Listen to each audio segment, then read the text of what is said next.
ابو هريره فرمای ابو هريره او دا د مسلم شریف حدیث هم دی د مشکات شریف حدیث هم دی دواړو روایت کړی مسلم او مشکات روی ابو هريره دی او چا ورته ویل د زما استا خوب کریم آقا فرمای صلی الله علیه وسلم ابو هريره فرمای رسول الله فرمایل وی چې یو کس په جنگل کې او جنگل کې او چې په اسمان کې یا رسول الله صحابه ته فرمای وی چې یو کس قصه ورته کا او هغه په جنگل کې په اوریت کې یا په اسمان کې یا دا आवाज واوریده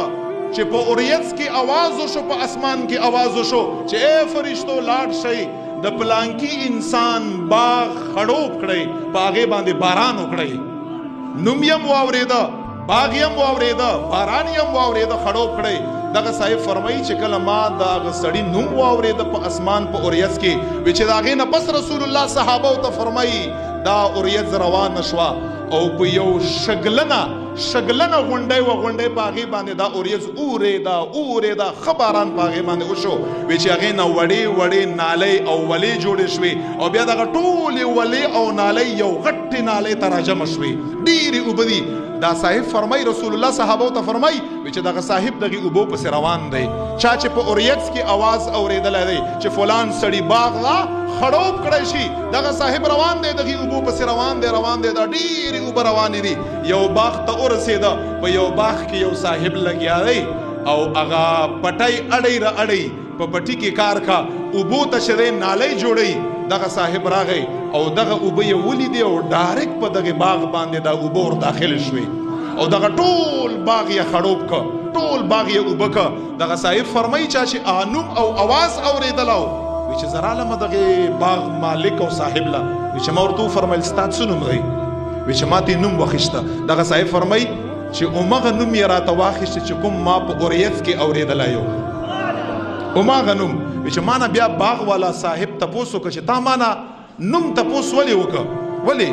وی چې دور ته وی چې وس ز په جنگل کې او ما استا نوم رب کائنات په اوریت کې فرشتو ته واخښته چې لاړ شپلان کې انسان په باغ باندې باران وروي نو دی ورته وایي دغه صاحب چې ته اخر په دغه پټي کې څه کوې ستا څه کمال دی ستا خو به څه خدای د نوم اخلي فرشتو ته یې اخلي او ستا د پټي غم دی ورسره هغې دپاره خدای باران کا ځکه مونږ یو چې کله کله مونږ باندې باران د بل چا د وجې نه شي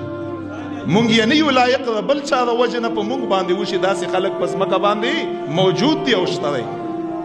وی چې ما ورته ووي چې ده راته ووي چې دا خبره خو ما هېچا ته نه کړې خو نن یې تا ته کومه چې ما خدای پاک د زما د باغ د باران بندوبست د اسمان نه کا فرشتو ته وایي چې باران پې وروه اصل کې طریقه زما دا ده چې کله زما پیداوار وشي په پټي کې پیداوار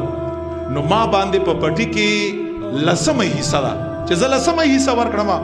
خو زه دغې زکات ته دومره خوشحاله ګم چې ما باندې راشي چې زه لسمه حصه نه ورکوم زه الله دپاره درېیمه حصه ورکوم